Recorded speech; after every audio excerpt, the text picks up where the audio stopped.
Well, good evening and a very warm welcome to all our sangha, our community.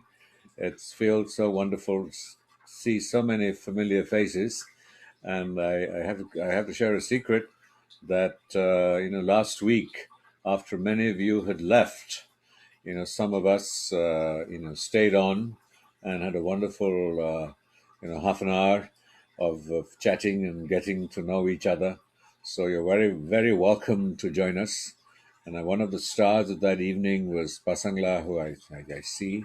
And anyway, that's small talk for later. But you find me here again at the nudging and urging of my friend Norzin, who is impossible to resist. It really is. This is yesterday was the anniversary of His Holiness receiving the Nobel Peace Prize on the 10th of December in Oslo in 1989. I had the great privilege of accompanying him to the award ceremony. And my most vivid memory of that was how it, we were all very excited, but how he, this embodiment of Avalokiteshvara, to whom awards mean so little, was engaged, but yet it was just another day for him, another opportunity to continue as a bodhisattva, to enable us to learn from him. So even for a moment that most people, my apologies for this, considered to be a pinnacle of achievement for Holiness, His Holiness, it was really, meant very little other than the opportunity it gave him to reach out and to continue to make a difference in the world. And so each year, I think we celebrate him and we celebrate the event, which for him was, just something else, one more moment in his life. And so we requested Lhakdor to say a brief prayer in Tibetan. And in case an English translation doesn't pop up on the screen, I will sort of just read it out so that we have a sense of what we're saying. So if I may request Lhakdor, and if the prayer can come up so that we can try and, in our poor, non-existent Tibetan, try and repeat that and follow him. So, Norzin and Lhakdor. Rave Rave Korve Shingam So Pendant Dewa Malu Jungwe Ne Chere Sewa Tinjin Jos Jabi Sidi Pardo Tenjuro Je Kanre Rave Korve Shingam So Pendant Dewa Jungwe Ne Chere Sewa Tinjin Joso Ye Shabi Sidi Pardo Tenjuro Je Kanre Rave Korve Shingam So Pendant Dewa Malu Jungwe Ne Chere Sewa Tinjin Joso Ye Shabi Sidi Pardo Ten Yuro Ji.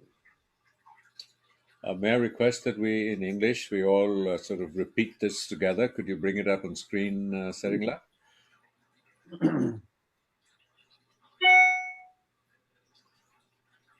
Yeah, could you bring that prayer up on the screen again so we can all recite it in English?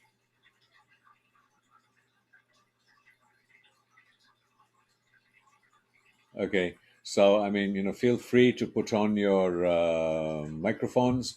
I'll give you 5 seconds in which to do that, and then in English, if we may together, recite this to honor the source of our inspiration, our teachings that come through Geshe Lhakdor, who we are blessed to have with us. So let's all repeat together.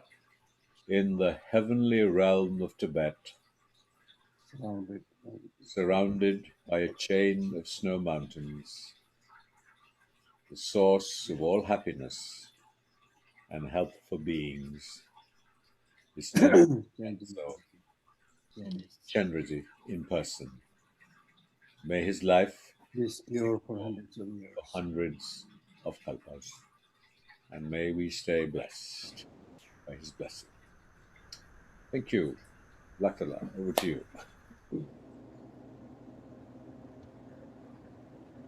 So it is wonderful to start today's session with this prayer for the long life of His Holiness the Dalai Lama. This prayer being composed by the Tibetan teacher in the context of Tibetan people. So it's talking about source of happiness and health for beings in the land of snow, which means Tibetans. But this does not mean to say that his compassion is only for the Tibetans, because the very definition of Avalokiteshvara, in Tibetan we call it Chenre Singh, means whose eye is widely looking towards suffering sentient beings all the time. Chenre Singh. Chenre Singh means Chenre means the wide open eye. Zik means always looking towards the well-being of other sentient beings. So therefore, and then also the prayer says, His Holiness is source of all happiness and help. Happiness and help. The English translation, I don't know, but basically it means Pendan Deva. Pemba means benefit actually, which means temporary benefit. Whatever temporary benefit we need is source of that. And also happiness, benefit and happiness. Happiness means long-term happiness and peace. So whether it's temporary benefit or long-term happiness is the source. How is Avalokiteshvara or His Holiness as the embodiment of Avalokiteshvara is the source of benefit and happiness for all sentient beings is His Holiness or the actual Avalokiteshvara, they're basically embodiment of compassion. Compassion, by now by definition means one who is really refers to that quality where one wishes to remove the sufferings of all sentient beings. And this wish to remove sufferings of all sentient beings comes because there is this loving kindness. There is this feeling of closeness towards all sentient beings. And when you have this genuine feeling of closeness towards all sentient beings, just like you have to your brother, sister, or whoever is close to your heart, then naturally you will show your concern when they are suffering, when they are having problems. So that comes automatically. So that's why the other day I was saying that whether it's development of loving kindness or compassion, if we're able to develop one of this quality, in a more kind of refined way, proper way, then naturally our feeling towards other people will automatically change. Other sentient beings will automatically change. And this change is possible from the fact that we all want happiness, do not want suffering. And much of the sufferings that we encounter are not because we want it, but because of our ignorance, just like small kid making mistakes by not knowing. So we are not better than those small innocent kids. So sentient beings are in that sense innocent. Nobody wants suffering, but lack of knowledge and lack of understanding. We go for short-term pleasure, then the long-term happiness, and then we stuck with all the problems. And the question about whether His Holiness is the manifestation of Avalokiteshvara or not is also an important point to think about. Because those people who do not have much faith or who do not have much understanding, they might think that, oh, this is again another man-made thing, that he looks like another human being, not so different, right? We think like that, unfortunately. I say unfortunate because our perception is limited. Normally, we end up seeing what we want to see, not what we should be seeing. In other words, we don't see the reality. Long time back, I read a book by John Blowfield. He's a very senior gentleman from England. And I met him, interestingly, I met him in China when I was making a tour many, many years back. I met him there. And he has spent, I think, over 30 years in that part of the world. Now, of course, even at that time, he was very elderly. Now I'm sure he is no more. And he wrote a book. In that book, he has heard that His Holiness is the emanation of Avalokiteshvara. And then he tried to find out how or what or how Avalokiteshvara, if he comes in person in front of you, how does he look different from His Holiness Dalai Lama, or how His Holiness looks different from Avalokiteshvara? He wondered and he penned down those observations. And then he concluded by saying, the only difference I could imagine between His Holiness the Dalai Lama and the actual Avalokiteshvara, he says probably that Avalokiteshvara in person may have a big halo around his head. Probably that may be the only difference. Otherwise, in terms of compassion, serving other sentient beings, he sees no difference. So that's one point I really want to tell you. It's very important. And then, Rajiv, you'll recall that this John Blowfield was the one who wrote this small text in which he requested His Holiness to write a book for those who are not tantric initiates, but who also wants to do some meditation. And then later on, Rajiv, you took the responsibility of requesting His Holiness to give an elaborate teaching on this. And then we had this book, Cultivating Daily Meditation. So that is the story. Which you published, the library published that. Yes, we published, but you walked, you did all the work. So there's a very interesting story. There's one thing that I wanted to tell. Then second thing I want to tell you, which is actually a good news, is that recently we published few books by His Holiness's secretary, Tibetan secretary, Lobsang Jimbala. He penned down many, many unique things that he observed when he was working as his secretary. So we published recently 2 books. And both of these books contains many small topics, and which are not ordinary, but very kind of superhuman kind of things that His Holiness did and which he observed. He has written that down. So just 2 days back, I wrote him a letter saying that, would you give us the permission to get it translated into Hindi and English? And he said, of course, this is wonderful if you're able to do it. But then problem is not easy to find somebody who can translate it in English and especially in Hindi.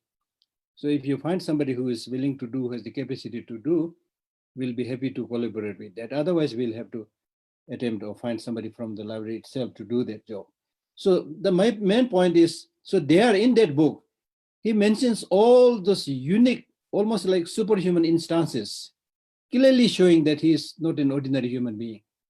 Like, for example, his capacity to recall somebody he met 30 years back when he was escaping from Tibet. On the border, there was a soldier who was, His Holiness was very tired, and he assisted His Holiness to walk. And then after 30 years, when he visited that area again, among the crowd, he immediately recognized, are you that person who helped me 30 years back when I came from Tibet? I mean, instances like that. Then there are other occasions where His Holiness clearly says, accepts that he is Avalokiteshvara. Normally, of course, he doesn't do that. But in special in front of special teachers and special, sometimes he, in a joking way, he says, you're sitting in front of Avalokiteshvara or things like that, you see.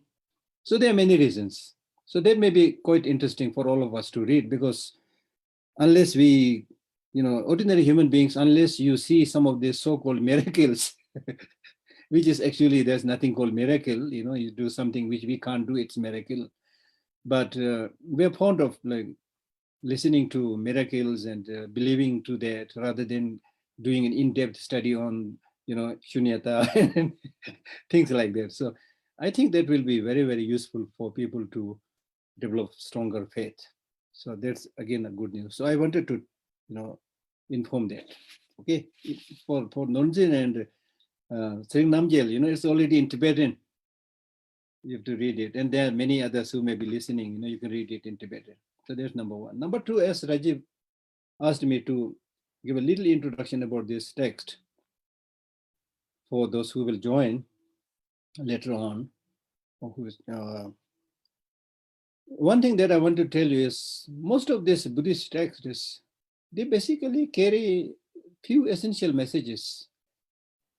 And the most important message is how to develop bodhicitta and how to develop wisdom, understanding emptiness, which we normally call as conventional bodhicitta and ultimate bodhicitta. So there is the essence. Most of the texts, if you read, because these are really like the two wings of the bird, by which you can soar to the state of enlightenment, fly to the state of enlightenment. So as a kind of contributing factor, there are many things like development of loving kindness, compassion, practice of the 6 or 10 perfections, and 100,000 things you need to do. But the focus is to develop that, highly developed loving kindness, compassion, bodhicitta, and then with that realization of the way things are, so that you are able to see the connection between all sentient beings, so that you are able to see the connection that you have with the environment and things like that. And once you are able to develop that precise insight into the way things exist, then you don't see any room for unnecessary division in the name of men and women, this caste, that caste, this society, that society, all the stupid, divisions that we are making. Divisions are made by small-minded people, you see. So once you see, for example, it's not only like in the Buddhist teaching, but people, the people who travel into the space. I was reading that story, the higher and higher you fly, the less and the less you see the boundary and territory, the man-made territory and boundary. And then once you fly very high, you see there's just small earth, one small entity. There's no division, no boundary, nothing. And many of these space, people who travel to this space, they came back completely transformed and changed. And they're able to see how stupid we are making all these divisions and especially fighting and killing each other. See no meaning there. So these Buddhas and Bodhisattvas, these enlightened beings are like that. They have, penetrated into the depth or the, of those ultimate reality. Once you see the ultimate reality, there's no room for division. The sameness, how people in the conventional state are struggling because of not knowing the reality, and how you can get liberated by seeing the reality. And that's why occasionally His Holiness the Dalai Lama talks about especially the man-made sufferings as unnecessary suffering. Unnecessary suffering. Some of the sufferings created through flood and famine and tsunami and things like that are to some extent understandable. That also has karmic connection, but on an ordinary parlance, that's understandable. But more than this natural calamities, how many man-made problems are there? Much of the problem that we are experiencing today is due to man-made problems, out of ignorance, egotism, right? Small-mindedness, things like that. So with this kind of teaching and talk and listening to the wisdom coming from all sources, what we should really, hope and expect is transform and change our attitude so that we can build a better planet, better earth, where everybody can live happily. And that is possible, not impossible. Possible in the sense There cannot be like a push button enlightenment in one day, of course. But imagine if you are able to create a warm atmosphere in your own home, in the family. You can already have a taste of nirvana there in your home. If everybody is smiling and enjoying the food together, helping each other, not fighting, not criticizing each other. Imagine. So from there, then the ripple effect will be there. The circle can go wider and wider. And that is the only choice. So as I said before, this is not the spiritual practice that we are talking about it's not a luxurious pursuit. It is a basic necessity without which we cannot have happiness and live happily. And especially given the extent of damage that is done to the environment and so forth now, and then the unnecessary problem that we are suffering today, we should really wake up. And especially with this actual experience of the COVID-19 and many other things, we should really get transformed. Don't just think that one day something will happen. No, we need to really take drastic steps of training the mind, changing the attitude based on Buddhist teachings, based on the scientific findings and things like that. So that is the goal of these meetings, right? So therefore this book also talks about basically the focus is development of bodhicitta and wisdom, understanding emptiness. And for that, you need to remove all the hurdles. The hurdle to bodhicitta is self-cherishing attitude, where you think just about yourself and completely neglect the well-being of others. Then the obstacle and obstruction to wisdom, understanding emptiness is the self-grasping, which means seeing things as having inherent independent existence, right? So therefore, all this text is basically boiled down to one thing.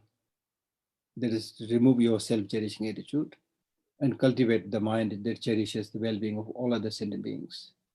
And to do that, you need to really develop a precise insight into the way things are. We call it shunyata, but I sometimes call it the reality that is written in the rocks, in the mountains, in the forest, in human beings. The nature of everything that is existent is same, that they are all interdependent, interconnected. And unless you take proper care of the causes and conditions for their proper sustenance, for their proper growth, whatever it is going to crumble, die, become extinct, right? So in that sense, there is really no religiosity here. It's a question of our own survival, right? Even for this life, right? So therefore, these teachings become very important. And therefore the name, the gem, precious gem, wish fulfilling gem is very befitting, very befitting. And more than any piece of material, belongings, these internal possessions like compassion, loving kindness, and so forth, even if you're just able to develop it for a second, for a moment, it will completely take the burden from your shoulder. That's 100% sure. The only problem is we are not able to practice these things sincerely. We are not able to develop conviction. We just go by the book or go by the crowd, saying that everybody is going, I should go, everybody is reading, I should read. And we never try to implement it in our life. So that is the only problem. But otherwise, if you make an effort, you can definitely change. That is very possible, right?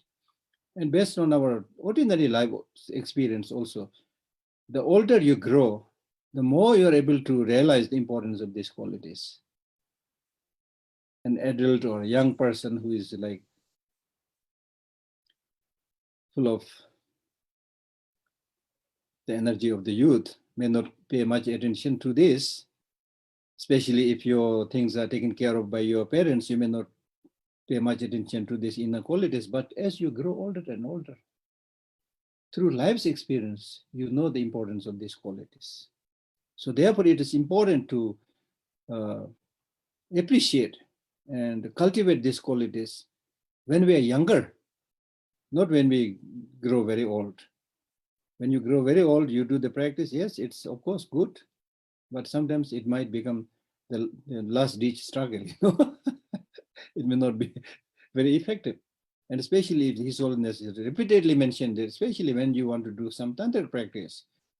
And then all these tantric practices where you visualize the channels and the wind and so forth, this is, possible when your energies, your channels is supple and fresh and good, not when they're all become like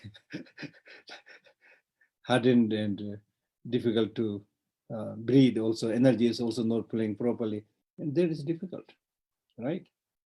So therefore, we should consider ourselves lucky and fortunate to be able to read such precious text. And the today's text, as we briefly touched during the last session, really teaches about how to come out of that muddy water, that thick mud.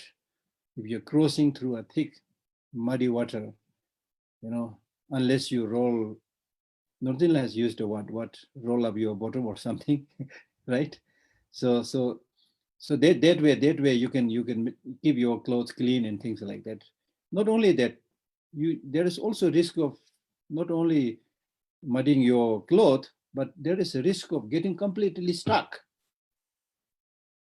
I'm not able to read. This is a very lengthy text. I'm not able to read everything, but somewhere I remember it mentioning that when you get stuck in that mud, for example, he gives the example of trying to cross that mud riding on a horse. Then the horse gets all the four legs stuck in the mud, and then the horse is unable to move. Then only thing you are supposed to do is to dismount that horse and try to cross that mud by yourself. But in that case, also your both of your feet get stuck. And when you use one of your hand to pull it out, it also gets stuck, and finally you might die there, get stuck. Right? So therefore, in this, the 4 lines of the root text which we read already, discard attachment in anything and live without attachment. Due to attachment, even happy migration is not attained. And moreover, it takes the life of liberation. That's what we mentioned. But in this text, it gives a beautiful explanation of the 12 links of dependent origination. Now, in the 12 links of dependent origination, the most powerful cause is ignorance, right? But here he mentions all these 12 links of dependent origination, but he makes this emphasis on removing the attachment. Why? Because out of all these negative emotions, that the one negative emotion that is responsible for making us get stuck in the samsara is attachment. You come again back into the samsara because of your attachment to somebody. For example, if you're on your deathbed and somebody comes and cries and kisses your forehead and things like that, then you wish that you want to live longer and don't want to die. You develop that attachment, and that attachment then becomes the main factor for your getting stuck in the samsara.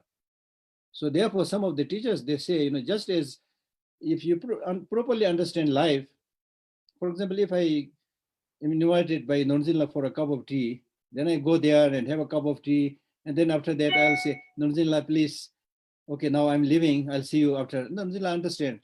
Geshe, take care, bye-bye, right? So we should be able to do something like that to that person who is dying, who is on the deathbed. So instead of being able to do that, we normally cry, lament, and disturb the mind of that person also. So therefore, through Dharma practice, we should behave in such a way that the tranquility of the mind of that dying person is not disturbed. Right? Instead, you should do, in the case of some of the great teachers, when they are passing away, they would request their student to recite a text on dependent origination, text on bodhicitta, and then just concentrating and listening to that, they pass away peacefully. Right? Of course, that is not easy, It's not easy unless you are familiar with all those texts. For example, what people have asked this question, what should we do to a dying person? What should we do? And he's always suggested that if that dying person is a non-Buddhist, then to this non-Buddhist who has never studied Buddhism and is now dying, and on that deathbed, when that person is suffering, if you try to teach some of the Buddhist shlokas and things like that, instead of helping that person, it will harm the mind of that person because he will be completely confused. So therefore, for that person, let him, see something that he likes to see, even if it is a musical instrument that he likes, probably hang it there and things like that. So create an environment which brings calmness and peace in the mind of that person. So there are different strategies, right? So those of you, the only thing that I want to say here is these 12 links of dependent origination is very, very deep and very, very profound.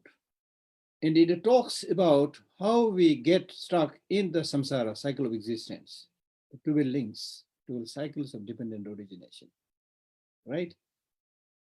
So prior to explaining this, we need to have an understanding of the meaning of dependent origination in general.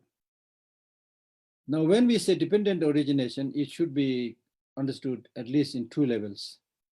Dependent origination in the case of those permanent phenomena, and dependent origination in the case of those that are impermanent, right? So in the case of the permanent phenomena, like shunyata itself, they are called, permanent because they are not dependent on a particular cause and condition. And now these are not so easy to understand, okay? But at least this is what is said in the text. So, although a permanent phenomena like nirvana or, shunyata and things like that, they are not dependent on cause and condition, but still they are called dependently originated phenomena because they are also dependent on designation, name, terms that is being given there, labels that is being given there. So from that point of view. So on a wider perspective, when we talk about dependent origination, it should be understood in terms of everything, the conditioned, unconditioned, permanent, impermanent, as being designated. There's nothing whatsoever which is existent and which is not designated, right? So understand in that way. Now, precisely in the case of the conditioned phenomena or impermanent phenomena, dependent origination primarily means, although that connotation of being designated is also there, but it is primarily understood in terms of dependent on causes and conditions. Now, what affects our life is not so much about this dependent origination in the context of permanent phenomena, but impermanent phenomena. It's this impermanent phenomena with which we have to, interact. So therefore, we talk about the 12 links of dependent origination, right? So therefore, within this, especially now with the dependent origination, there are the afflictive class or the pure class or impure class. The pure class means how you can, by stopping ignorance, how can you stop action and things like that. The impure class means how ignorance produces the action and then how the action leaves an imprint on the consciousness, things like that. So both this pure class and impure class must be understood. I'm just giving you a small introduction. I myself, I don't claim that I know the depth. So but I see the importance of understanding this very, very properly. And you need to really, really bother your dear head to understand this properly. You need to spend time. And for a long time, I've really been thinking about all the studies. One thing that we should really do is how to fight with these negative emotions. Now, in order to fight with negative emotions, you need to know precisely the nature of these negative emotions, the features of these negative emotions, the opportunistic attitude of these negative emotions, the harm that is being done by these negative emotions, and how these negative emotions are your sworn enemy. Once you're able to precisely understand the destructiveness, the enemy nature of the negative emotions, then you will develop this willingness to not to surrender yourself to the dictates of the negative emotions, and at least give a fight. And don't run, not to run away from the battlefield before giving a fight. So that kind of understanding will come.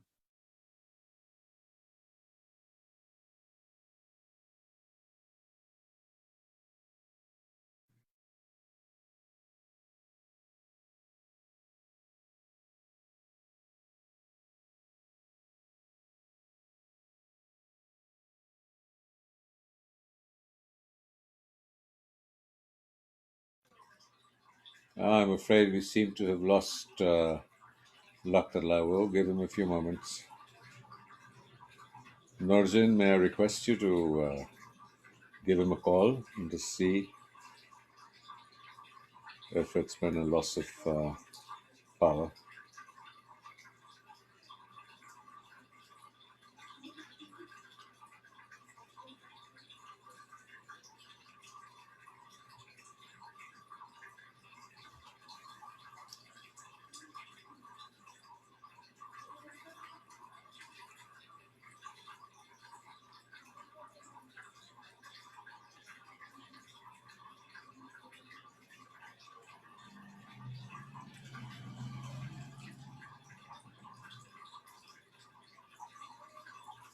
Well, I can see her talking to Lhakdor on the phone, and let's see if something can happen for us.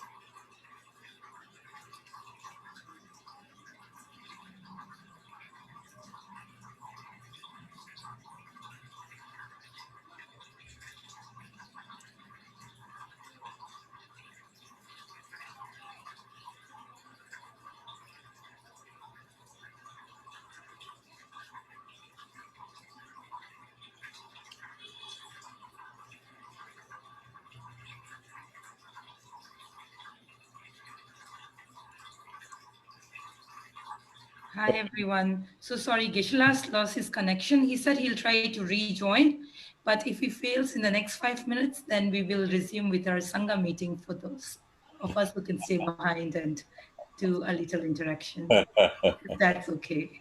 Okay. Yeah.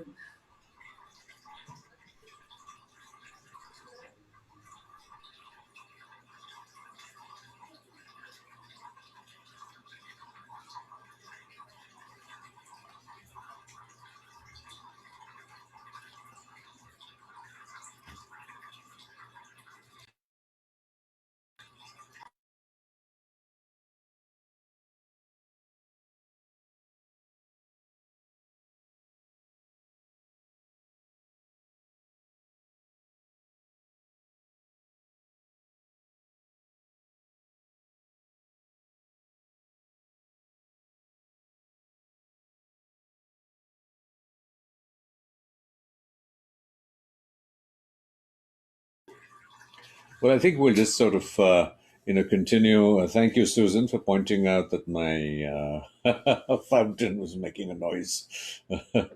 uh, I'm not sure how we should, go about this. But if anybody had any, thoughts, we're all fellow practitioners and fellow travelers on the path. So if there are any sort of things that you want to share or discuss so that we can ask of each other and bounce of each other, and uh, we'd be happy to set the ball rolling. And I think, one of the questions really, we ask ourselves, I think, Lhakdor, raised this very, very important aspect of shunyata and dependent origination. Probably one of the most difficult um, ideas in Tibetan Buddhism, and somewhat exclusive to it, because it forms the basis of Buddhist agnosticism, in a sense, and where the Buddha argued that, look, it's really not important whether a creator God exists or not. And so when we talk about Avalokiteshvara, and Geshe was pointing to this, is really that, does Avalokiteshvara exist in absolute terms? Is he as much an idea as he concretely manifests, or the values he embodies manifest in His Holiness? And it often confuses me and people, is that when we talk about these deities, whether it is Avalokiteshvara or Tara, and people often ask, do they exist? And recently, somebody I know well was is suffering from cancer, and I felt I wanted to do a practice to help her heal. And there's a wonderful book that Lama Zopa Rinpoche has done called Ultimate Healing, about working with the medicine Buddha, the Menla, the Buddha of healing. And I have a traditional practice of many years. And so I felt, shall I switch to a practice of Menla? And then it occurred to me that, maybe the deity that I normally practice and worship, which is Hayagriva, would be upset because I'd now switched my loyalties from one deity to the next. So my teacher, Lhakdor is one of them, reminded me that the deity doesn't have an absolute independent existence. And so really that, what as a Buddhist practitioner does is that he, in his mind's eye, in his emotional presence, he generates. And so we have a practice in Tibetan Buddhism called generation stage. So he then generates the deity from literally nothingness, and then worships and supplicates to the deity. And then when the practice is over, the deity dissolves again into Shunya. And so when we talk about Avalokiteshvara, and I have to say that part of my practice is to visualize my teacher, His Holiness, as Avalokiteshvara. And he's real for me in the form, the human form of His Holiness the Dalai Lama. Now, His Holiness the Dalai Lama is in human form, and he has promised us that he will be around, till he's 113. And so many followers and many of those of us who sort of, how to put it, learn so much from His Holiness, and particularly amongst Tibetans, they've evolved these long life prayers because it is so rare in human history to be in the presence or to be born at the same time as when a deity manifests in human form. And so the human form then demonstrates the aspiration that those qualities are achievable. And that is a huge inspiration and motivation. And that is really what we get from His Holiness above all. The confidence that our aspirations in worshipping the deity, not just Avalokiteshvara and other deities, is possible, because here's someone who manifests it. And I think that the book, I don't know the title, it's a Tibetan title, that a very close associate of His Holiness has written and documented, is really these facets of His Holiness. And I don't know if I share this story whenever anybody will listen to me, and that isn't very often. And so, forgive me for sort of, grabbing the spotlight, to share this perspective with you. But His Holiness, when he got the Nobel Peace Prize, and he used part of the money to set up our foundation, and part of the money he gave to Baba Amte. And Baba Amte, he considered as an embodiment of compassion. And those of you who are not familiar with Baba Amte, he did sort of iconic work in India for the victims of leprosy. and people who had leprosy, people who were recovering from them. And he created a community that needed to be isolated from the surrounding areas because there was this traditional resistance to people who had leprosy. I'm also a filmmaker, so I made a film on Baba Amte, and His Holiness saw this and was very moved and said, I want to meet Baba Amte. And there was some sort of inhibition by some of us around him that he should go into this community of leprosy, but His Holiness was determined. And so we traveled to Anandvan, and it was a very transforming experience to see how people who had been victims of leprosy and were shunned and still had, sort of gnarled fingers, and, their bodies was distorted. And the self-confidence which they carried themselves and were inspired by Baba Amte's compassion, that you didn't feel any sort of sense of protecting oneself from people who had leprosy or who were recovering from leprosy. Of course, I think that modern medicine had ensured that they were not infectious, so you wouldn't do anything foolish. And so His Holiness is sort of plunged into this community. And those of you from outside India, I have a little glass in front of me. So it often is that when you go out into a tea shop, people will sort of, maybe just getting you started. You put your fingers in 4 glasses and serve people tea or whatever it is. And we were all drinking from this while His Holiness and His Holiness himself. And so the next morning, His Holiness and Baba, decided to go around the community, and we were all told to sort of, wait on the sidelines. And after a while, the 2 men were howling. And I haven't seen, I've seen His Holiness with tears in his eyes when he's moved, when he sees somebody suffering, but they were howling, both these men. And they came back, and His Holiness said, talking about compassion, I only teach what you practice. And that was a very powerful and moving moment, that from someone like His Holiness, who we consider the embodiment of compassion.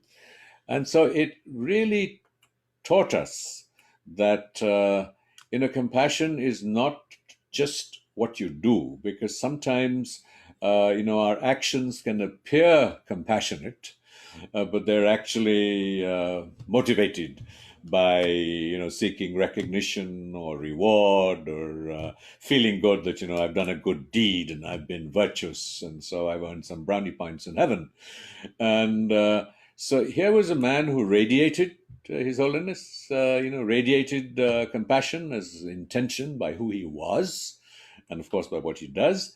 But here was Baba Amte in a much smaller community, who was actually manifesting it in action without that formal framework of study or the practice or the theories or the ideas of compassion. And they became extremely good friends. And when Baba Amte was ill and dying, he asked His Holiness to pray for him, and it was a very close relationship. And His Holiness is still in touch with Baba Amte's sons, who who live in Anandvan and in the Himalkasa and continue his work. And so I really just wanted to share this sort of personal experience and insight of His Holiness and his manifestation of compassion. So that's really all that I wanted to share, and it would be wonderful if some of you here are teachers yourselves and students of Lhakdor and Buddhism. So if you have any thoughts or ideas or experiences to share, or questions that you want to ask of each other, please say a few words introducing yourselves and who you are, and the stage is yours. And please, I think the normal thing I see Reena. Yes, Reena, please come on in. You need to unmute yourself. Yeah. Sering, can people unmute themselves, please? Sir, if Sering's not here, those of you who want to say something, you can just raise hands. That way I can more easily locate you and send you unmute request, please. Yeah, I've just sent her an unmute request. I did not receive. Maybe only the main post. I'm able to. She's there. Yeah, Veena's with us. Okay, go for it. Okay. Yeah. I feel a little hesitant asking the question because I'm new to this, and I'm sure this has been discussed and answered, or understood by all of you, but I'll ask nevertheless, which is that you spoke about shunyata, and so when you say the deity dissolves into shunyata, and when I pray again, is it the same deity which gets regenerated, or is it with a different energy?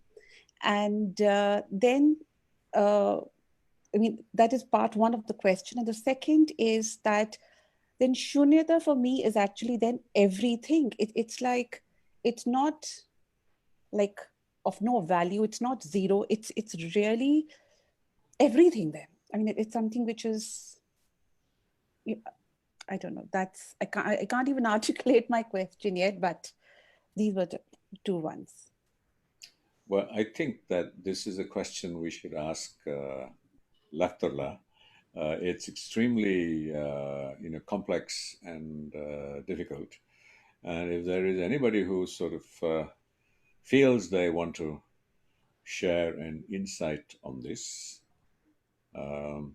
please raise your hand. Yeah, Elroy just had his hand raised, but I couldn't look. Okay, great. I've sent you the request. Elroy. Yeah, I just want to add actually on Shunyata. From the theory of the Big Bang, we have actually like a voidness or an emptiness or something like that, and then from that explodes into everything that you see and the planets, and yeah, that's what I wanted to add. Well, I'm going to just share something and say that I'm not at all sure that I am right and that I have got it, and I think that this is a question that we will pass on to Lhakdor. But just a few sort of thoughts on this, and basically that the challenge in the tradition is that historically there was a juxtaposition of method and wisdom. So we are really talking about non-conceptual insights and experiences, which we are trying to verbalize. And, I often say, look, if I can't tell you what coffee tastes like unless you've tasted coffee, it's very difficult to share. And I certainly haven't experienced shunya. I've read around it, and I will share a little bit of what one can read about shunya. It's extremely complex, but one thing it is not emptiness in the sense of the absence of whatever.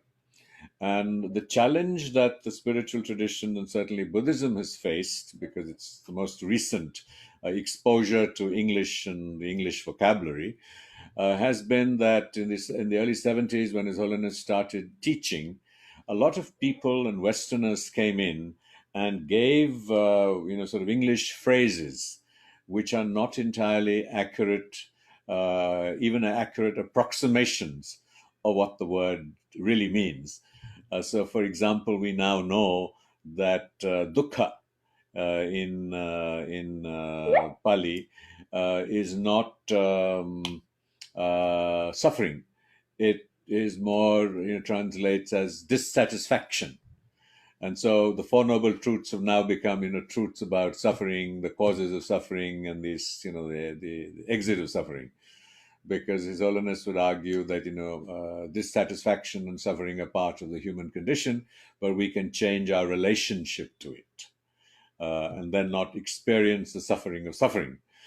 And similarly in Shunya, and if I can read your name right, Elroy mentioned the Big Bang, and of course that the question arises: what happened before the Big Bang?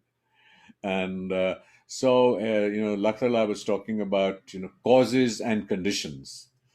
So the essence of Buddhism is causality, that everything has a cause, and then that leads to something. But then someone turns around and said, "What is the primary cause? I mean, when was the first cause? You know, how did that happen?" And the only reason I've been able to understand it imperfectly, and which is why Lhakdor will have to elaborate on this, is that, you know, it sometimes happens that when you're trying to sort of think of infinity, you know, and, you know, basic maths, and you say 10 divided by 3, it's 3.3333. It goes on infinitely. And because we can't grasp where and how it might end, we just stop at point 1 or point 2. And the same thing happens with, you know, the science's whole thing about the Big Bang. I mean, we know there is a Big Bang, but does Big Bang, you know, what is the cause of the Big Bang? And then what is the cause of that? You can go on infinitely. And so where does shunya come into it? So shunya has been, you know, commonly translated as the emptiness of inherent existence. And now that's a difficult thing to sort of get your, you know, mind around. And you know, what do we mean by inherent existence? And I think that what inherent existence means is, and this is again Lhakdor's inner teachings on interdependence. So if we look at, I mean, these are all sort of very rough analogies. So if you look at a cube of ice, it is ice because it is dependent on certain causes and conditions. You need a certain temperature, and you have water, and so it becomes ice. And when those causes and conditions change, it is no longer ice. And so when we say emptiness of inherent existence, that I exist now because there are certain causes and conditions, which started from the union of sperm and egg. And then the food I ate and the things that I did have been the causes and conditions of my existence, physical existence, and including my mind and my consciousness. And a time will come when this physical form, that supposedly me, which is constantly changing, will lead to a situation where I cease to exist in this form and manner. And so, you know, Buddhism suggests that the continuity is really in what, you know, we call clear mind. So the question comes that you know, the I, and that is why Lhakdor is always talking about compassion, diminishing and softening the I. So if you remove the I, then, you know, you're no longer experience suffering, because the I that experiences suffering. And he also explained in one of the evenings that, you know, Western psychology and their teachings have found that people who suffer a lot tend to be obsessed with I, me, mine. And so if you remove the I or soften the I, then the I that suffers, you know, there's no I to suffer, and it is dependent on, you know, XYZ. And so that, you know, that applies to all, you know, phenomena. And we use phenomena because it isn't just to do with objects. It is to do with our emotions and feelings, even. So even they are dependent on certain factors. I mean, it could be the biochemistry of the brain, to stimulus that comes in, to our karma, to whatever it may be. But I mean, I just have to emphasize that, you know, we can, I mean, certainly at my level of understanding, we can be beating, I mean, I can be beating around the bush, going round and round in circles about this. And unless someone has done some practice to, you know, at least get a premonition. So it's like saying, okay, I've smelled coffee, but I haven't drunk it yet. So you may get a little whiff of it occasionally. And then when you think you've got it, it's gone. And it really is people like His Holiness who, you know, come from that embodiment. So he doesn't have to. It's also, you know, what's also very interesting about His Holiness is that even though he's, you know, an Avalokiteshvara, is that, you know, he engages in, I don't know what, 6, 7, 8 hours of practice every day, because he's in human form, and so that needs to be reinforced.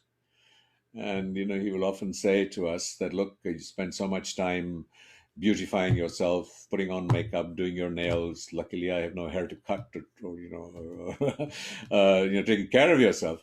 And if you only spent that much time in practice, and you would then begin to get an intuitive sense of what it is. And I think the great, the great learning, and so I'm a great fan of Lhakdor, is that he is able to provide to us so vividly the correlation from everyday experience and vocabulary to the more profound teachings, so that we can relate to them.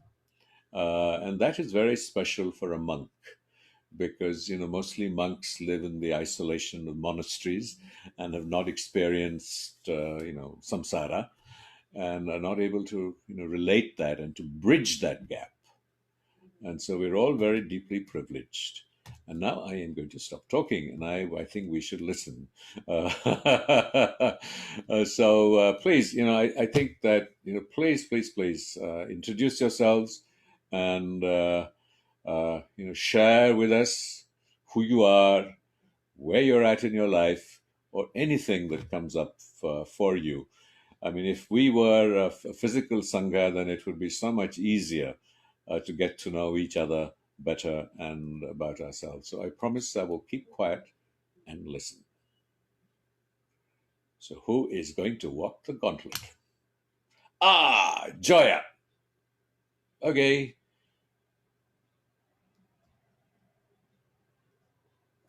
Okay, yeah. Joya, you're unmuted, but we can't hear you. Oops, where is she?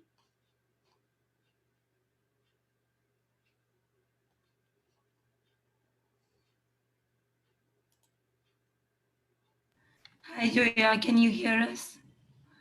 Yep, I sent her the request, I think. Yeah, she's unmuted. Hi, Joya. Or maybe someone else can fill this silence. Okay, Joya, please, go ahead. No.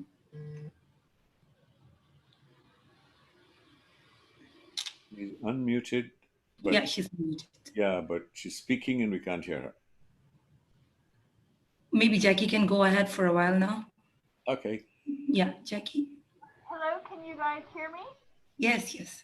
Yeah. Hi. I'm Jackie. I didn't want to talk about myself. I actually wanted to ask Hassan Zoma about her patience that you spoke about last time. I know that you were going to you asked about a patient at your work last time, and I just wanted to see how that went. Just small talk.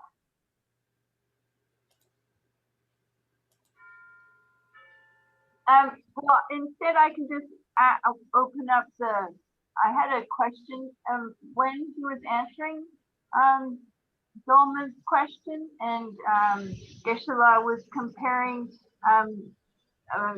bodhicitta with being like real bodhicitta with being in the ocean, and it's cool and not wavy down below, and on top it's wavy. And then when you actually have attachment, then it's wavy below. And I didn't quite know if that was due to ignorance or how he used that comparison, if anyone had any ideas. Thank you.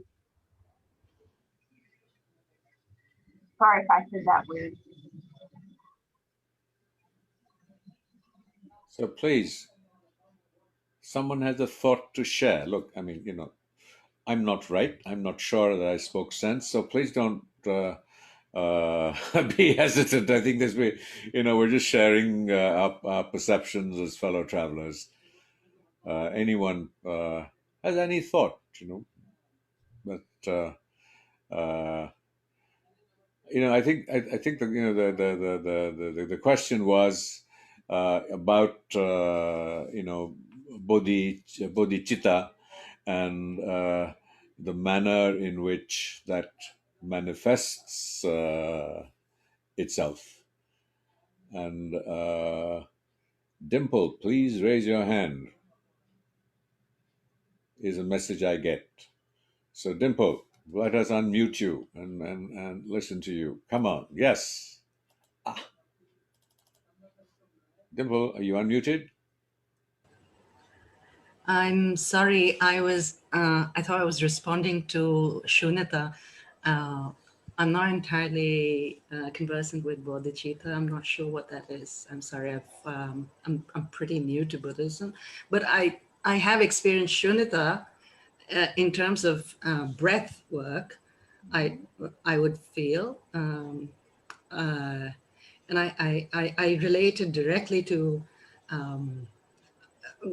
breath work, really, how one breathes, because breath just happens, and then then there's another breath, and there's so much can happen between those two breaths. So in that sense, I feel I have experienced shunyata, and then come back to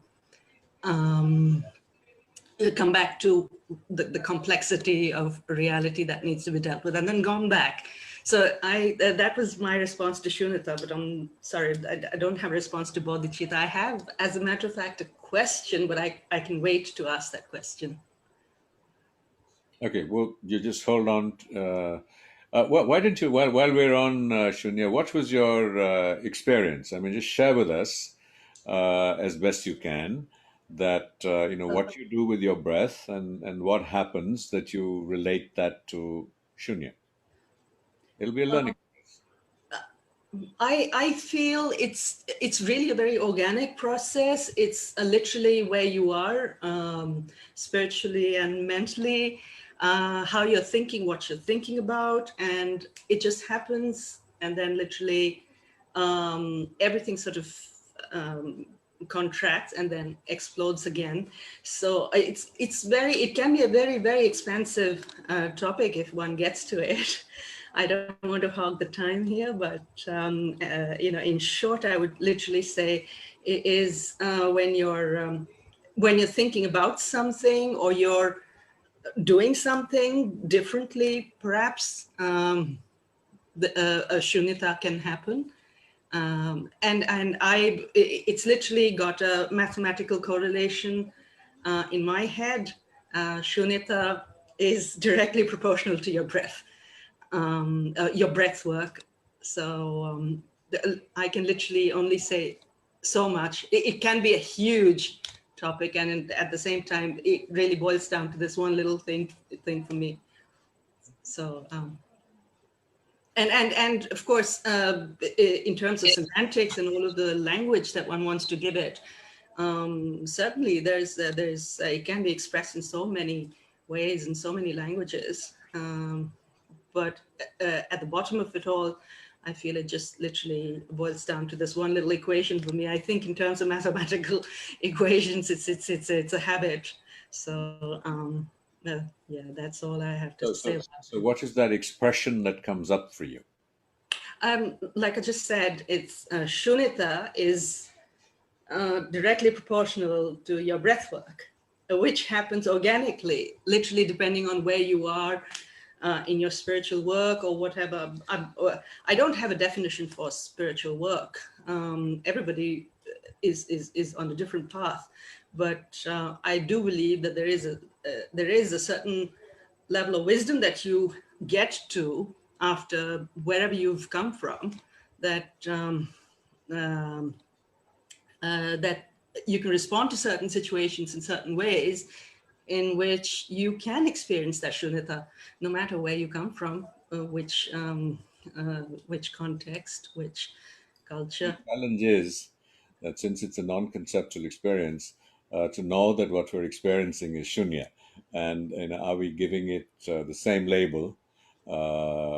Perhaps. Yeah, I mean, I don't know. I'm just posing the challenge with experience. But I think to go back to Jackie's very important idea of what is bodhicitta.